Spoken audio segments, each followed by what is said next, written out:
అందరికీ నమస్కారం. నేను మీ నాగార్జున రెడ్డి. మన కలియుగ ప్రత్యక్ష దైవం పోతులూరి వీరబ్రహ్మం గారి నిజంగా ఇక్కడ నివసించినటువంటి పవిత్ర ఆయన గృహాన్ని ఈరోజు పరిశీలిస్తున్నాం. మరి కాలజ్ఞానంలో జరిగేది జరగబోయేది ప్రపంచవ్యాప్తంగా ఆయన చెప్పినటువంటి మాటలు ఈ రోజుటి కూడా నగ్న సత్యాలై ప్రతి ఒక్కటి కూడా జరుగుతూ ఉన్నాయి.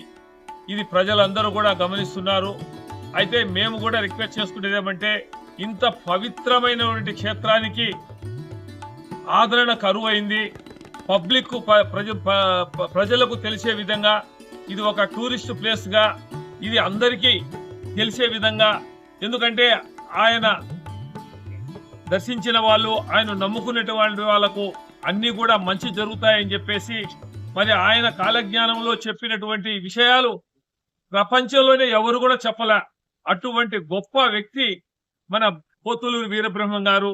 మనకి ఇక్కడ నిజంగా ఆయన జీవసమాధి అయి మరి ఈరోజు కొన్ని లక్షల మంది భక్తులకు ఆయన ఆరాధ్య దైవమై ఇతర రాష్ట్రాల నుంచి, దేశ నలుమూలల నుంచి కూడా ఇక్కడ రావడం జరుగుతూ ఉంది.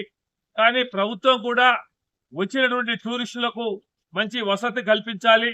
అదేవిధంగా ఇంకా టూరిజాన్ని పెంచి ఆయన ఉన్నటువంటి మహిమలను పబ్లిక్ గా బయటకు తీసుకురావాలని చెప్పేసి చేయాలని చెప్పేసి నేను మాజీ ప్రభుత్వ సలహాదారు పోతిరెడ్డి నాగార్జున రెడ్డి గారు తెలియజేస్తూ సెలవు తీసుకుంటున్నాను. నమస్తే.